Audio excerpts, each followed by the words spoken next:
mo lára mo lè yan àtàtà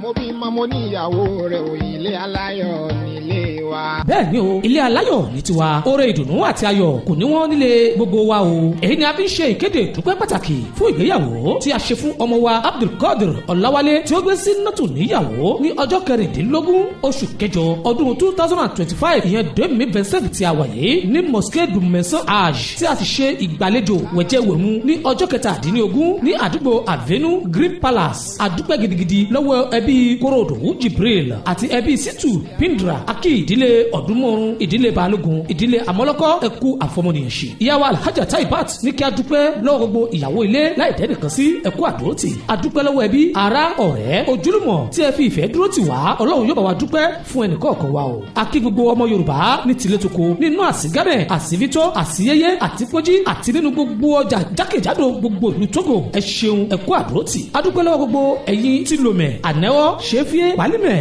àtàpámẹ̀ sòkòdé kàrà sẹ́ńkásí dápọ̀n akí ẹ̀yin ti Benin nílùú Kútọ́nù àjàṣẹ́ láìgbàgbé ẹ̀yin ti Nàìjíríà èjìgbò ìpàpọ̀ Ṣakí ẹdẹ àti bẹ́ẹ̀ bẹ́ẹ̀ lọ adúpẹ́ lọ́wọ́ gbogbo ẹ̀yin tí ẹ wá láti òkè òkun ní France Germany Canada Dubai UK China America àti níbi yòówù tí gbogbo wa ti dìde wá síbi ìgbéyàwó láàrin Abdul Kodri àti Zinat adúpẹ́ púpọ̀ lọ́wọ́ yín o Ọlọ́run yóò bá wa sọ yín lẹ́san rere o a ó péjú ṣe ti àwọn tó kù tẹ̀bá wá ní àǹfààní láti máa gbọ́ ìkéde ìdúpẹ́ yìí ìyàwó Alhaja Taibat ni wọ́n gba ojú iléeṣẹ́ Radio Sport FM 101.9 láti wọ inú ilé yín wọnú ṣọ́ọ̀bù yín wọnú yàrá yín wọnú ẹ̀dẹ̀ yín láti fi ẹ̀mí ìmoore hàn fún ìgbéyàwó Abdul Kodri ọmọ wa àti Zinat Ọlọ́run yóò ṣe wọ́n ní ọ̀rẹ́ ara wọn dalẹ́ o olùkéde Alhaja Taibat. ilé aláyọ̀ nílé